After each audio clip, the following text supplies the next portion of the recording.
Welcome, everyone, and I'm very excited that you are joining us here today and actually carving a space out of your day to have this conversation with us. We hope this is going to be an energizing conversation for all.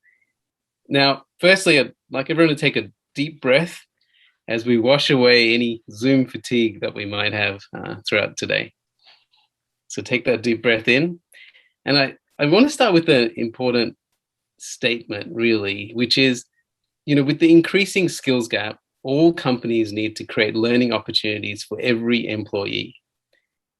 We believe HR can get companies skill ready and create a perpetual learning advantage for organizations. Now, as you think about that and reflect on that, that is actually the backdrop for the conversation that we're going to have today. My name, as Mark said, is Deeps Ramanathan. I'm the CMO of LearnIn, the world's first business tool designed for one thing: building talent rapidly and at scale, aligned to company skill goals. I'm very thrilled to be joined by Beth Davies, former director of learning and development at Tesla and current host of the Career Curves podcast. She has her journey is phenomenal. She has redefined learning at generation changing companies like Apple, Microsoft, and The Gap. Hey, Beth. Hey, Deeps, it's great to be with you today. I'm so glad you're here. As you and I know, and really what led to today, so let's kind of share this with the audience, was that we've had many conversations and we've talked a lot about, the idea of how we can get companies to implement this perpetual learning advantage, as we call it. And from our conversations, we've also had lots of different ideas and ways of collaborating. And one thing that we've been working on is an actionable playbook for talent building, because it is not easy to do at all. But the best part of our conversation is that I've just enjoyed riffing with you and discussing lots of different things with you. And so today we actually thought we'll do something slightly different to your standard webinar. We'll actually recreate parts of our conversation and have a similar conversation in an open forum. And we'll have HCI members join into this conversation as well, so we can hear from our audience and make this more of a dialogue between all of us here today. There's two ways you can do that. Lisa kindly is monitoring the chat, and please add your questions, your comments to the chat. And if you do add a question or comment, you'll go into the draw for a one-of-a-kind. This is actually our first piece of swag here at LearnIn. It's a Keep Calm and Learn In t-shirt. So with that, let's also give you the second opportunity to participate as well, which is through our Pulse polls. These are very quick polls, 10 seconds. Let's dive into the first one. The first one's going to be this question here, which is: we feel that learning is contributing to our competitive advantage. Yes or no? So we know our organizations, is it contributing to your competitive advantage? I'd love you to just comment on that. Please take a moment to respond at the poll. And we'll share the results shortly. And what's more important, is that we share what's happening inside of organizations. We'd love to hear what's happening inside of organizations. So I'll give you a few seconds here to get your thoughts. All right. And you've got the results there as well. Well, that's an interesting analysis there. So I don't know, Beth, do you have early thoughts on the insights, any insights together? It's still live, actually, so this is interesting. Yeah, I love seeing this, and I probably would say two things. One is, so often we think of ourselves in learning and development as being part of a support function. And when you think about a support function, you don't often think of it as contributing to competitive advantage. And so this is super exciting to see that we're seeing it ourselves differently. It does make me wonder a little bit of, the corollary, which is, well, how do we think our client groups would answer this? And would they have the same answer? I think we probably all would hope that they do, because it's far more gratifying for us to be doing work that contributes to our competitive advantage. I think being a support function, I don't know, for me, it's not as thrilling. It's not as energizing. Mm-hmm. So I think this is super, super, super encouraging. Mm-hmm. I also think, though, that keeping ourselves at this kind of a number is also the challenge that we all face, because we know that business is moving at the speed of light. And so that means that we also have to be moving at the speed of light to keep up and keep supporting our businesses. Support, I didn't mean that. Compete, driving, contributing in this kind of way. I agree. And I also think it's to do with alignment around metrics, which we'll come back to as well, like how we measure the impact that we're making, within, back into the business and the line of business. And it probably gets right into the heart of the conversation, which is upskilling. It's a very buzzy word. The meaning of it is very diluted over the last few years, in my opinion. I'll tell you why, because I actually heard my son's math teacher use it at a back to school night last year about upskilling fractions with my kids. So that was I had a bit of a, laugh around that, but more, just to kind of understand from your perspective, like, when did you first hear about upskilling? Can you break it down for us and define it so that we understand what it meant before, and where do you see upskilling right now in the organization? Yeah, first I have to say I love the story with your son and school, because these words do become super, super buzzy. But I've been really paying attention to the evolution of this term upskilling. And I know for me, the first time I really heard it was probably about 4 or 5 years ago in the context of future of work. And so when I first heard upskilling, it was really about addressing two challenges that businesses are going to be, and currently, frankly, are facing. That we're going to need new skills, and we may not have those in our workforce. And so are we upskilling our current talent to have the skills that we need? And the other way that I heard it was that with automation and artificial intelligence and some of these other changes, there are people with skills that are going to become obsolete. And we almost have a moral imperative with the people on our team to upskill them, to keep them relevant, to keep them in the job force. So it really, when I first heard it 4 or 5 years ago, was about this changing future of work. Fast forward to where we are today, and I'm now hearing upskilling still that way, but not entirely. So I'm now also hearing people talk about upskilling in a career development context, right? We're going to upskill an individual from a project manager level 1 to a project manager level 2, which sounds to me a lot more like career development. Or also hearing people talk about upskilling, frankly, in ways that sound much more just like what we used to call training. So to be able to say, oh, yes, we offer upskilling because we offer these training programs, right? We've got lynda.com, so we offer upskilling, which is a real different type of initiative.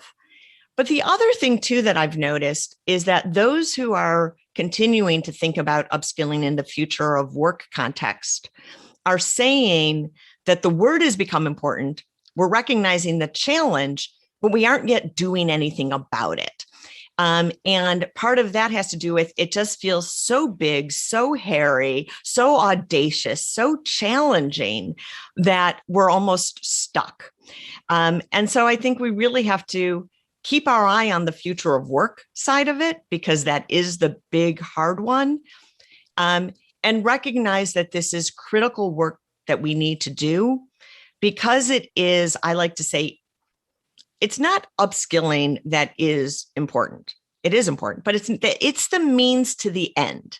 The end is making sure that our company has the people we need with the skills we need.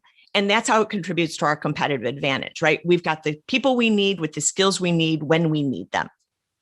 How do we do it? Well, we upskill them. So it becomes the means to the end. And every company has to stay relevant and have the current skills to stay alive. So it's kind of a long answer, Deeps, but I think that's a lot of what I'm seeing in upskilling. Yeah, look, and I think the forward-looking part around future work is really critical. And actually, the piece that you just said then was, I just want to double click on something you said, which is, career development, training is the means to the end, but if skill readiness is the goal, how can we? Do you have some way of sort of making that more tangible and, for folks? I can give an example. So, yeah. So an example that I like is actually very much from my world of work. So I spent 6 years at Tesla, so electric vehicles. And when I started at Tesla, which was 2011, 10 years ago, Tesla was really the only player in electric vehicles. And so because of that, the top talent coming out of schools that had been focused on electric vehicles, Tesla was able to scoop them up, no problem. People who wanted to work on technology around automated vehicles, whatever it was, right? Like Tesla could attract that talent. They really kind of were the only player in the market. Fast forward 10 years later, and the market has completely changed. The industry has completely changed. So not only do we still have Tesla, but we've got other EV startups. There's Lucid, there's Rivian. There's also the big automakers. GM has publicly stated that they aim to be EV only by 2035. And then if you were watching the news just yesterday, we know Joe Biden was visiting Ford and was taking a ride around a test track in the Ford F-150, the top selling truck of all time, except this time it was electric. So every automaker is going down the electric route. Well, this push for everybody to go electric is fantastic for somebody like me who believes in electric vehicles and why they're important to our world, but it also creates a tremendous pressure on talent. And there is no way that schools are producing enough people to drive all of these industries. And we need them at all levels in an organization. So even if we were relying just purely on people coming out of skill, those aren't the leaders in our organization. So how are we really going to get enough people with the skills we need across all these companies? We've got to look internally in our companies and say, what are our upskilling strategies? What are we doing to build this talent? And it's not even just the people who can design electric vehicles or make electric vehicles. It's everybody in your organization. How does it change how you think about supply chain? How does it change how you think about selling, how you think about service? So everybody in your organization needs some recalibration as well as needing those aggressive skills. So this kind of a story of how a change in an industry changes the skills we need is not unique to electric vehicles. It's just the example I can speak to. It's happening in every industry. So we've got to be looking at what we're doing with talent so that, again, every company needs to be able to say, or needs to be able to answer yes to the question, will we have the people we need with the skills we need as our business evolves? And if you can't answer yes to that, your company's going to die. Right. So it's the truth, right? Your company isn't going to survive. And so this is a core HR job. And in many organizations, as a result, a core L&D job. Although there are companies who don't know yet where to put this work. It's hard, right, to understand because it's moving quickly. There's new ideas. There's lots of different parts of the conversation. And everyone, even today, I bet you're all drawing your own conclusions from the example that Beth just shared. Put some of those conclusions in the chat as well, or any questions that you have in the chat, because we definitely want to, make this a real conversation between all of you listening along. But I'll draw my own conclusion here, which is, what you're saying is that if you are ready to do business, then you are skill ready. That's essentially what you're saying. Like there's it's almost like an equation, right? Ready to do business equals being skill ready. So yes, although I'll throw out a caution. And my caution is skill ready is the way maybe somebody like me, who's kind of an L&D geek, might talk about skills and talk about talent. But that's not how the business is going to talk about it. So if I'm going to sit down with one of my business leaders and say to them, do you feel like you're skill ready? They're probably going to look at me kind of with like a weird eyeball and say, what are you talking about? They think in more general business terms, like, are we going to be ready? And so yes, for me, skills ready, although I probably would drop the word skills when talking with my business leaders. Makes sense. That makes a lot of sense. So, actually, I know we have a lot of thoughtful HR folks in the audience, so we're going to go to a poll to get their perspective on this. So the poll here is really a question about, how much does not having the right skills keep your leadership team up at night? So this sort of comes back to what's the priority for the business, the alignment. Is it not at all? Is it a little? Is it a lot? So we'll give you a few minutes. Please take a moment to let us know your thoughts on this. Not a few minutes. I'll give you about 10 seconds. I'm going to keep this quick. I see I shortened it on the fly. All right, live poll here. Oh, that's interesting. So, the external data actually shows a lot. The C-level, CEO upskilling and reskilling, retraining, workforce development, they seem to be high priorities. And this seems to be aligning with what we're hearing from the audience as well. Your thoughts, Beth? This to me is fascinating. I love to put together this piece of data with what we got on the last poll. Yep. Right. Which is, we really want to and feel like we're doing work that contributes to our competitive advantage. Yet our leaders are kept up at night because they're not convinced that they're going to have the skills that they need. Like, we've got to put those two pieces together and really start to say that the work we're doing that makes us competitive solves this problem for our leaders. And they should know that we've got our eye on this, that we're their key strategic partner in this, so that they in fact can sleep at night, or at least not be kept awake because of this. Yeah, I mean, there is some disconnect here then, right, between the two, as you say. So why don't we go into something that I know I've asked you so many times. I think every time we meet, I'm always asking pretty much a variation on this question. Hope it's not too repetitive, but how are we actually going to get that gap closed? How are we going to get to that competitive advantage and help our executives sleep a bit more at night and really get to skill readiness? Because it's easier said than done. It's easy to talk about. We don't see that many companies doing it, or doing it enough, or being structured and organized enough, or putting it off, right? Putting it off. Well, if this is a 2025 issue, then let's wait a couple of years before we have to deal with this. But it's not actually a 2025 issue. It's an issue right now. Recently, you've been working through these sort of 5 powerful steps, and you shared them with me recently. I'd love for you to share that with our audience as well today and walk through those steps with us. Yeah, I'm happy to share it. And before I do, I just want to say, Deeps, as you're talking about, this isn't a challenge for us in 2025. It's a challenge for us now. I was reading an article yesterday that was talking about the importance of continually skilling our teams and making sure that we're doing this work. And this was an article from 2001. And so 20 years ago, right? So we tend to think that this is, a very now issue. It's an ever issue. And, it's 2025, it's 2021, it's 2001. This is not going away.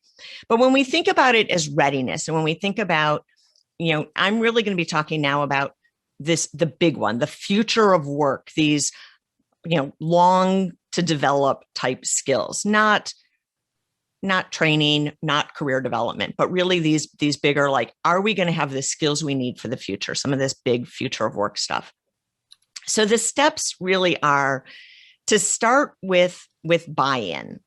And sometimes we think that buy-in comes later, but I really want to encourage you to start with buy-in now. And I also want to encourage everybody that so much of this is about having honest conversations with our leaders.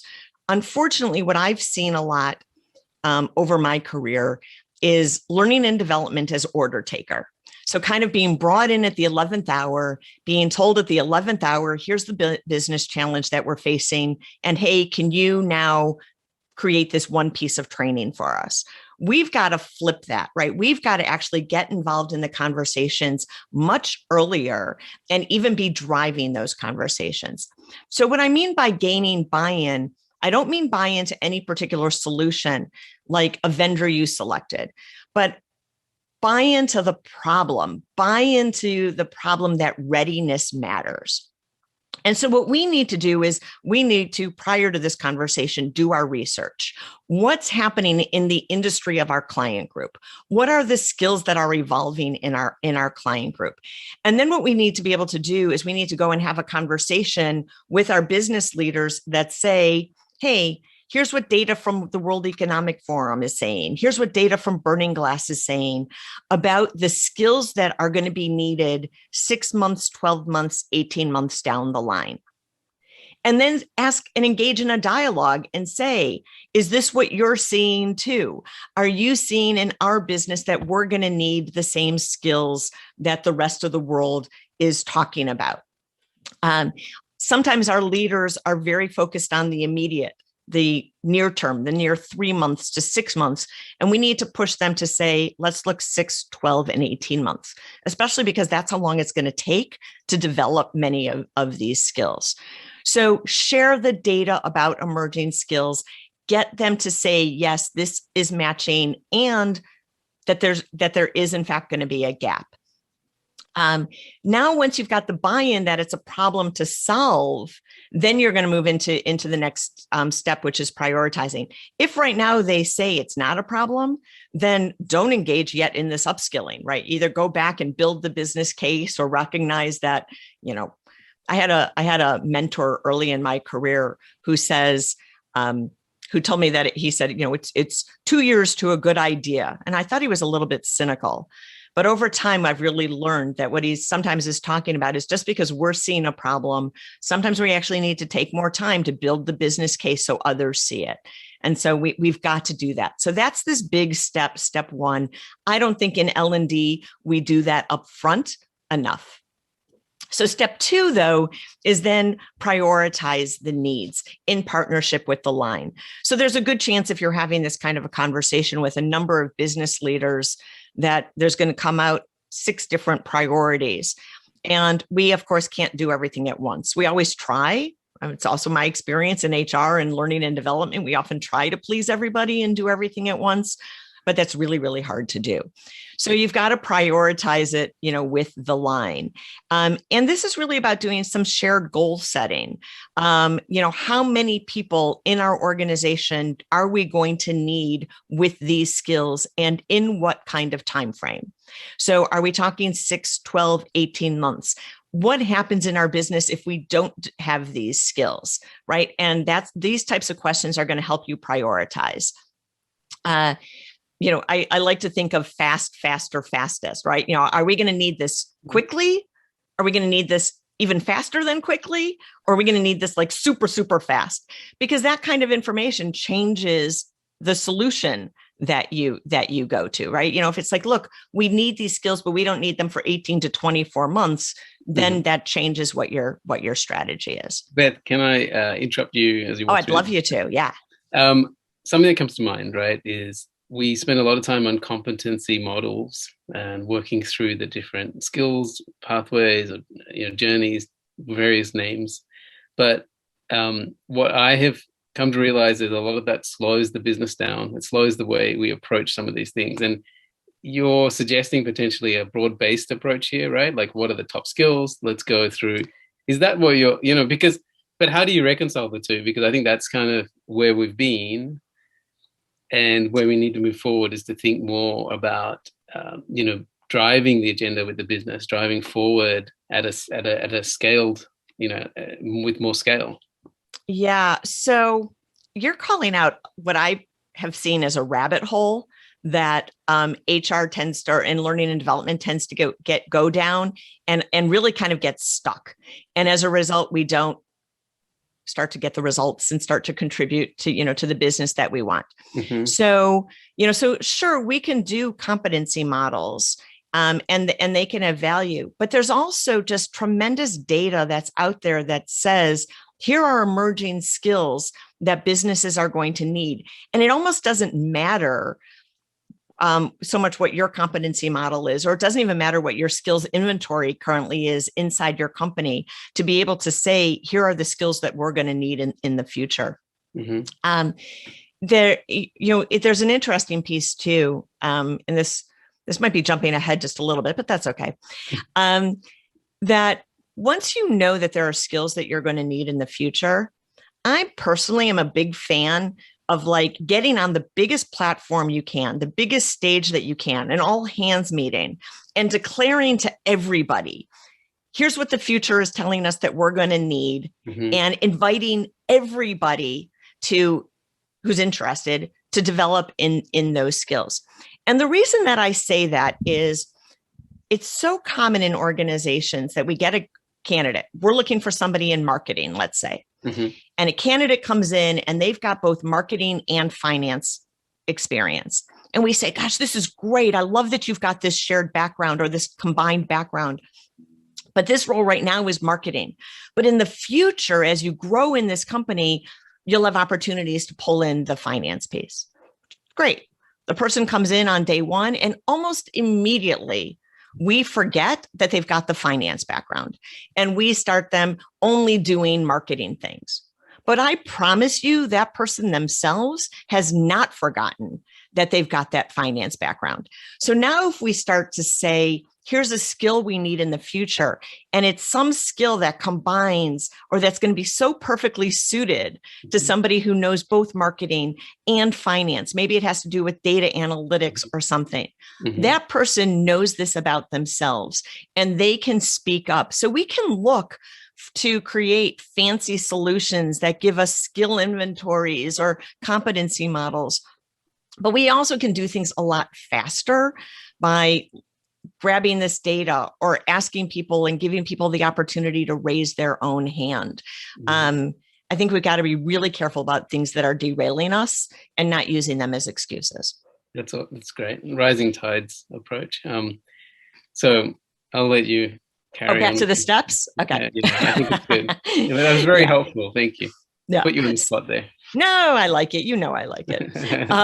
So then the step 3, though, once we know what the needs are, now it's time for us to put on, or I'm sorry, I got ahead of myself.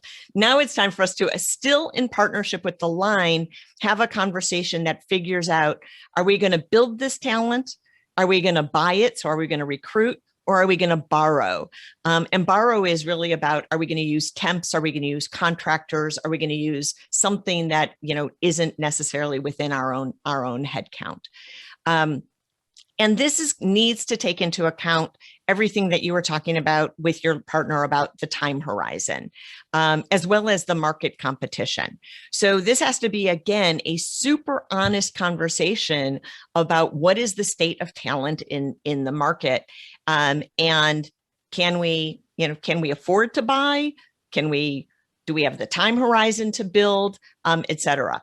But sometimes this is a mistake, Deeps, that I think a lot of us make, is we oftentimes will think that buy is going to be faster than build.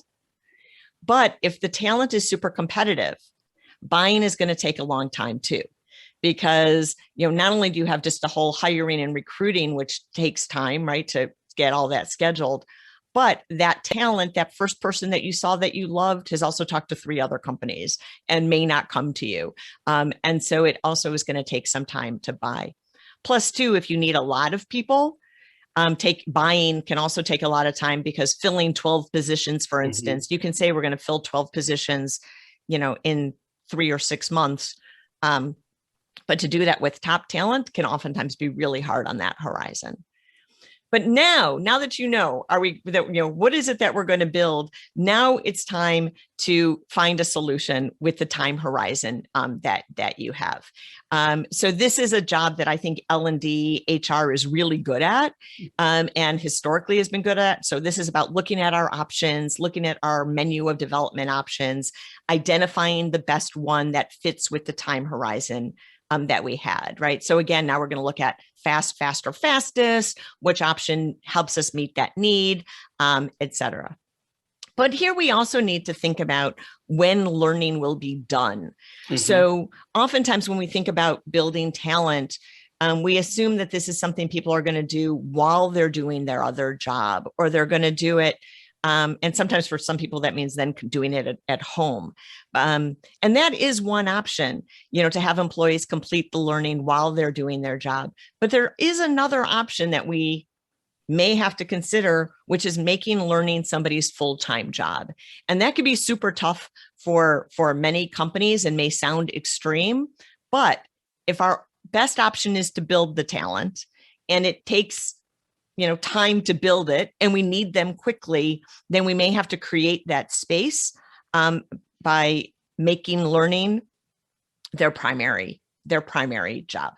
And if you look at even the data around building versus buying and the talent shortages out there, even the ROI seems to be stronger around potentially building if it's the right person, the right skill, at the right time. But I think that's an interesting way to think about this. It might even be give them the time, the space to actually learn, develop, and then they can then contribute even more to the business. 100%. When you think about, the institutional knowledge that somebody already has, they already know your company, they know your culture, they've got relationships. It helps with employee engagement, all of those reasons. And also too, this whole problem is different for the market that you're sitting in. So if you're sitting in a small town and you're the big company and you already have the bulk of the population is working for you, or the bulk of the top talent in your market is working for you, it creates a different imperative on you to upskill as compared to, say, I'm sitting here in Silicon Valley, and there are some companies in Silicon Valley that for every job they open, they get thousands of applicants. Yeah. And when I was at Tesla, that was a bit of what we had. And so the pressure, frankly, there, to build isn't the same. So we also have to kind of recognize what is our kind of, market appeal, if you will, right? Both on our geography, on our brand recognition, that can make it, again, even harder for us to buy, even though we may think we want to. The last step for getting people ready is coaching for success. One of the things that we're really seeing in these skills that take a long time to develop is learner persistence is a real challenge. And, it's really easy to start. It's a lot harder to finish. And so we really need to coach our learners to help them get to success. But we also have to be coaching our business partners. So, I started with honest conversation, and I'm going to again push for honest conversation, this time about, what does it look like in terms of our targets, right? We had said we had these goals about getting to this many people. Are we on track? Are we not on track? Are we buying as many as we thought? Do we need to implement build? Are we building as many as we thought? Do we need to have a backup for buy? But we need really a dashboard on this and to keep that conversation. So really kind of even coaching our leaders to get to that success. So that was kind of a lot. And I'm really glad you popped in there, because otherwise I think we all would have gotten tired of just hearing me talk. And no, I think it was very great. And we got some really great questions too. And by the way, a quick ad break reminder, if you add questions, comments, you're going to the draw for that wonderful t-shirt that I showed earlier. So why don't we actually just ask you, I might ask you one of these questions because I think it's very timely before we sort of progress forward. Okay, why am I suddenly feeling a little nervous? Okay, no, I'm not nervous. Let's do it. No pressure. So this is actually a really interesting question considering it's from Joe. The question is, do you have any examples or recommendations for upskilling for leaders who may have gotten lax with their remote employees, right? If you're not in the office, you don't see your employees that often, learning development may have slipped off the radar, especially over the last 12 months or so. So what are some ways, through this process of us getting to readiness that we can, one of the other points here is that there's less communication as a result of remote work as well. So is there anything that can be done to support these leaders in continuing to keep the skilling agenda high on the list? Boy, it really is a good question, and worthy of all of us kind of opening up into discussion around this. Yep. But one of the things that comes to mind for me is, as we've been going through this pandemic, we've really been kind of solving the problem of the moment, right? So go back a year ago, and the problem of the moment was, getting people able to work at home. Mm-hmm. And then, but now as we kind of go back to the workplace, and for many people, that still is going to be remote. I do think we're going to have a lot of people saying, is this the company that I want to stay in? And so, I think there's a pretty good chance that we're going to see some turnover of folks as they kind of come out of this. And so that may be a wake up call for some of these leaders, right? Like, is it possible that we've started to take some people, for granted? I think the other piece of it still is that the business of the future is probably still a good tie-in, right? To really start to say to our leaders, where do we see that the business needs to be? Here's what is happening in the industry. Here's the data from the outside. Let's start to engage in conversation with our people about this. Let's, first you and me engage in conversation. What do we need? And so the wake up call may even be, everybody has had a really short time horizon right now. Just let's get through this pandemic. Mm-hmm. And how do we just help everybody get back to a longer term horizon? But it's a tough one. I think there is a turning point happening. People are looking now ahead and thinking about how do we negotiate the hybrid workplace, all of the challenges that come with that. What opportunities should we give people to learn these new skills that they need? So I completely agree with you. I think it's like a transition that we probably getting back into a bit more future looking, hopefully.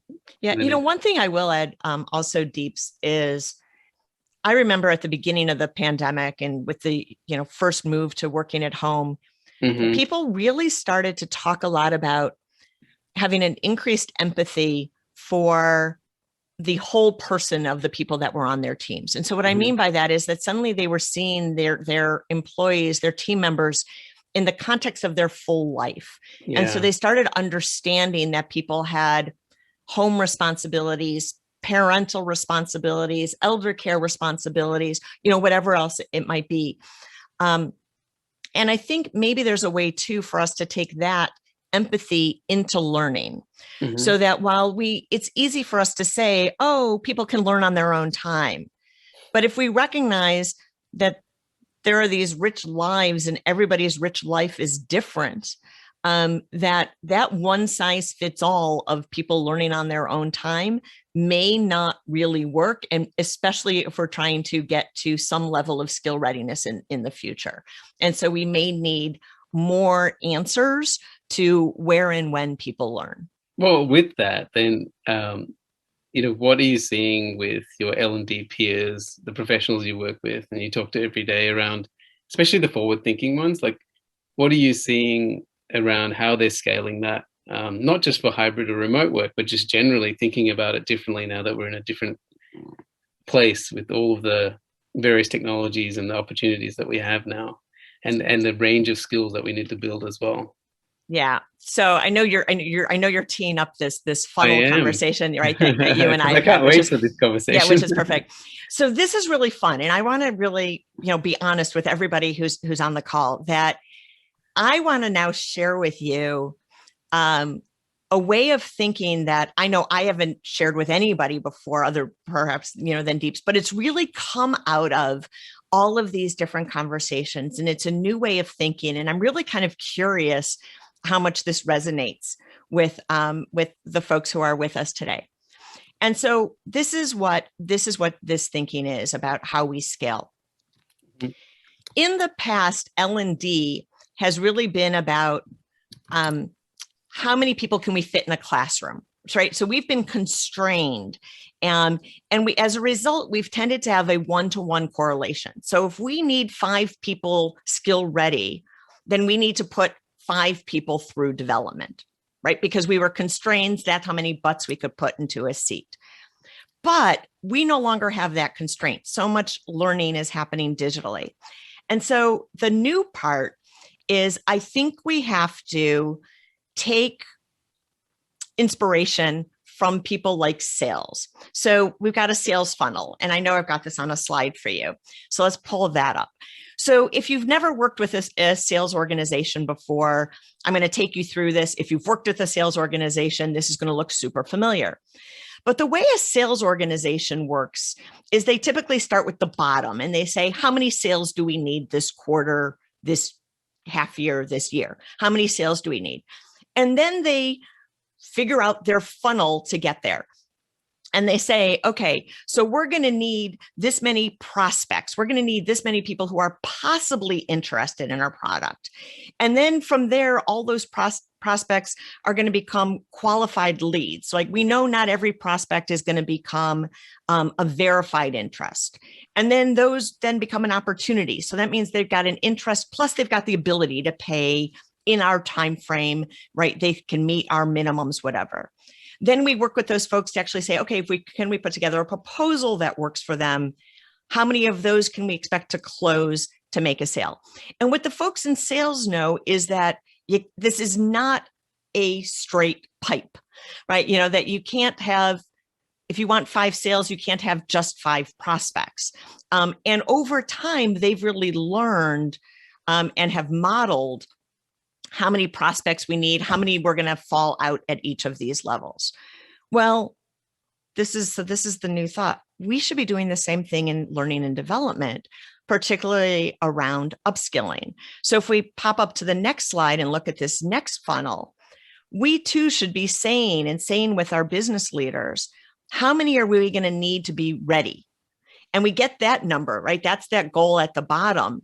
But then we start super broad. We're not constrained by butts and seats. So this again goes to that, you know, like, let's get the biggest platform we have, you know, the stage at an all hands meeting. And let's start with all employees and put it out to all employees and say, hey, anybody interested? These are the skills that we're going to need. And then the first thing is going to be, let employees raise their hands. So the interested is like, okay, so we had all of our employees. How many of them do we think are going to actually raise their hand to express interest? And what I'm going to say is let them in, right? Again, we're not constrained. Maybe there's a 101 level class, an introductory level class, or, you know, something that introduces the topic, really kind of helps them explore their interest, say what this is. And at this point, some people are going to go, oh, I thought that was going to be much more interesting. This actually isn't for me. And they're going to opt out. But from there, others are going to go, no, this is really kick-ass, right? This is what I want to get involved in. And I want to go further. So those are the folks who are now going to be engaged, right? So they've finished that first course and have expressed a desire to continue. With those folks, sort of like a proposal in a sale, we're going to invest the time now to create a learning plan for them. So this is a deep skill. This is going to take time to learn. Let's build a learning plan for you that shows your timeline, that shows your resources, where the money's going to come from, where your coach is going to come from, so that there's a plan for how they're going to complete the deeper, richer, often more expensive learning solutions. Then they're in pursuit, right? They're working the plan. And we need to be tapped into these folks. And we need to know who is working the plan, who needs some active coaching, who's starting to fall off and why, and how do we re-engage them so that we ultimately then can get to the ready.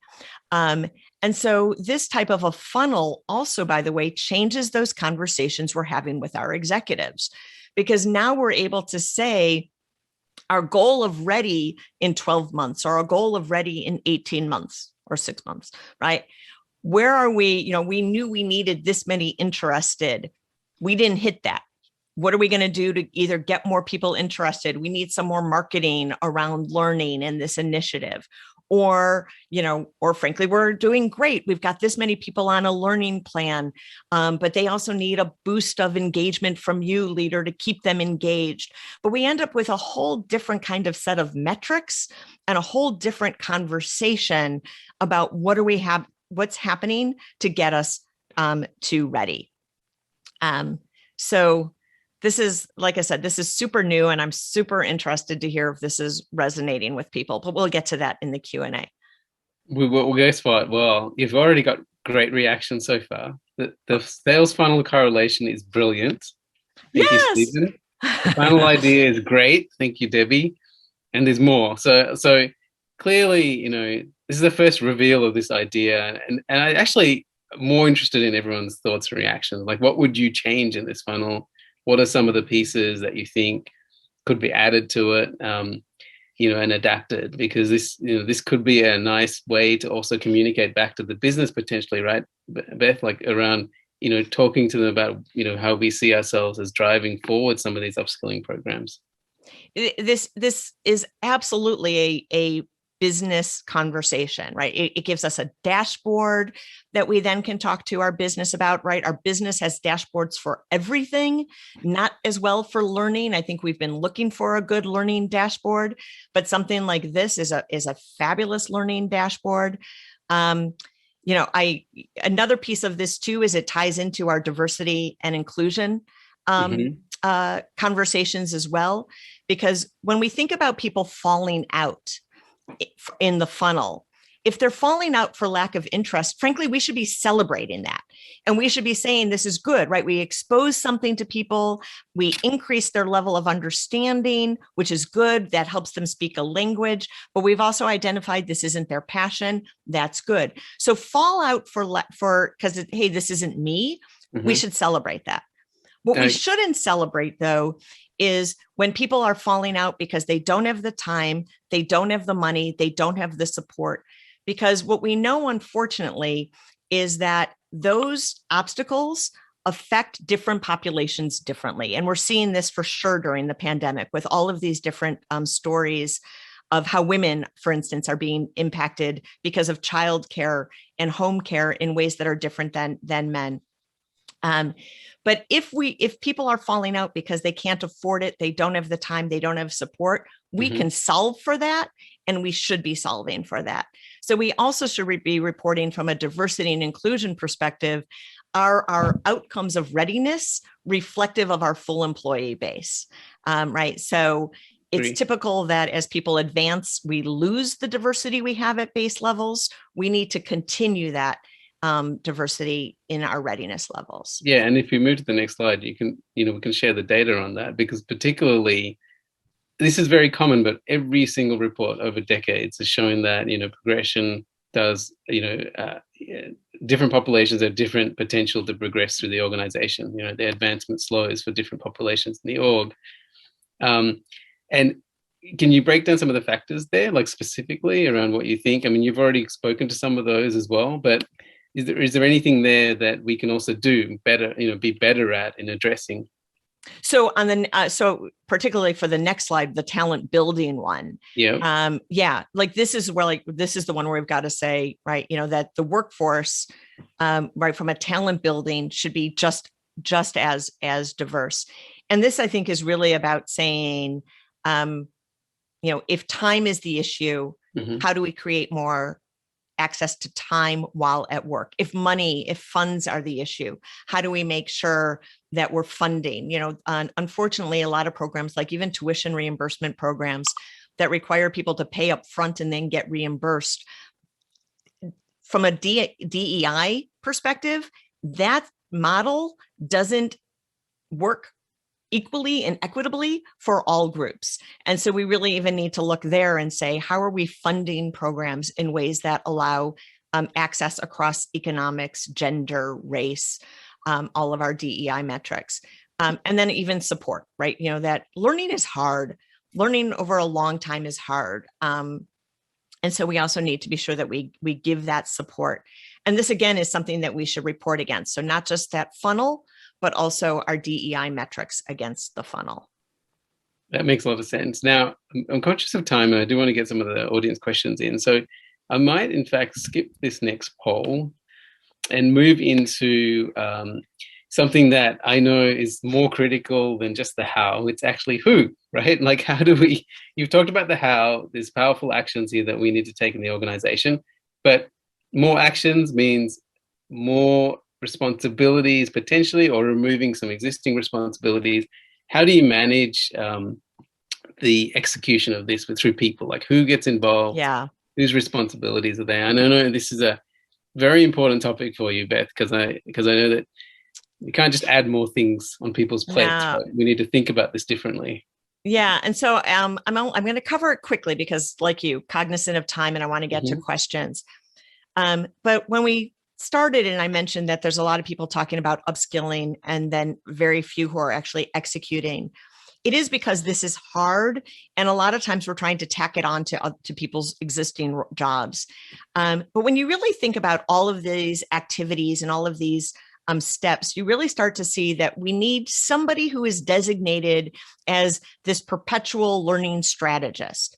And this is the person partners with the line to identify these top skills, partners with recruiting and others to figure out if buy is even possible, to create the build versus buy strategy, right? Secures the resources.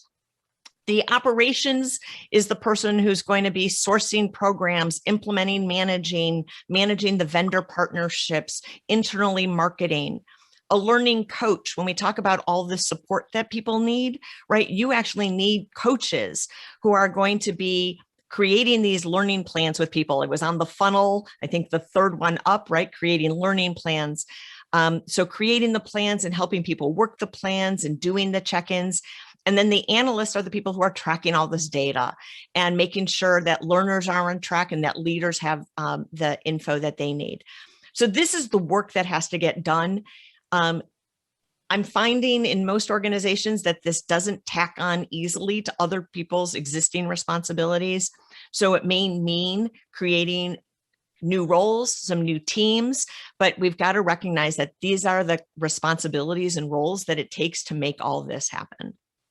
That's brilliant. And, obviously there are some key metrics that we need to follow, as we've discussed earlier. But why don't I jump to a few questions, because there's a really interesting theme that's emerging with some of these questions. I'll wrap two of these together. So Giza asked the question around, hey, how do you deal with, how can we deal with disappointing some interested people when we move from this constrained reality, or we move, to an unconstrained view of the world? And similar to another question around, if we start to open up opportunities for all, how do we deal with, having to potentially give, employees new roles in the future or new opportunities in the future? And that came from Lindsay. I hope I phrased that correctly. But there is this view that, once you open it up, does that mean that what happens at the other end, right? Once the skill has been built, how do we handle future opportunities, and also the disappointment for some who may not get some of these opportunities in the future? I'm going to start with the disappointment piece, which is, I think actually the disappointment is much higher in our climate and as we've been managing the business and managing learning today. Because right now, it's so much about, did you get handpicked? Did you get selected? And there's a lot of people who are just disappointed and going, I think I should be allowed. I think I should be qualified. And so I think this is in part how we design our funnel, that if we're allowing people to get in and saying, hey, if you're interested, this is where we want you to learn this. Like, this is good. Even if you don't make it all the way to ready, the fact that you have improved the language you're speaking, your knowledge of the industry, this is good for you. This is good for the business. Let's figure out how it makes you stronger in what you're doing.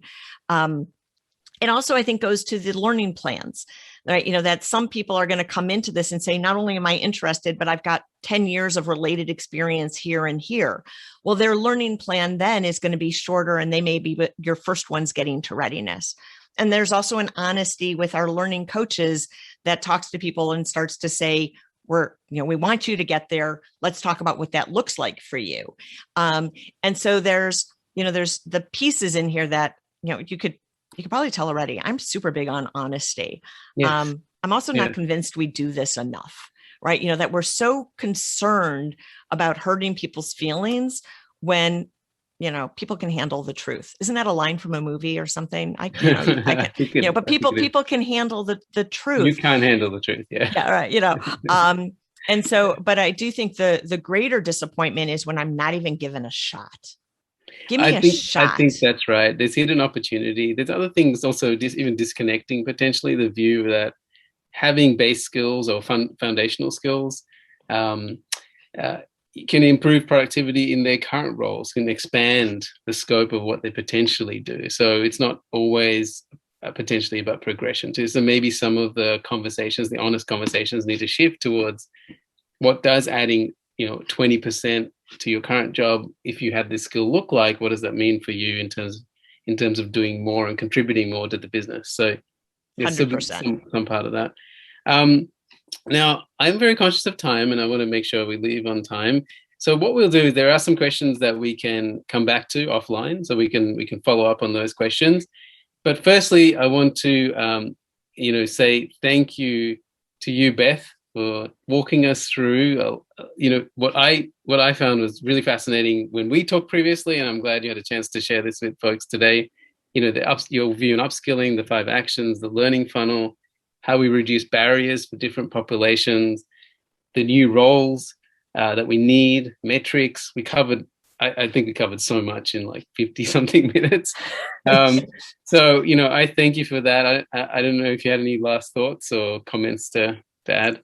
No, I probably would just say that I love conversations like this. And so if this is sparking things with people, we move our industry forward by having conversations and, by tackling these challenges as opposed to wallowing in the why we can't do something. Mm-hmm. Let's focus on why we can do something.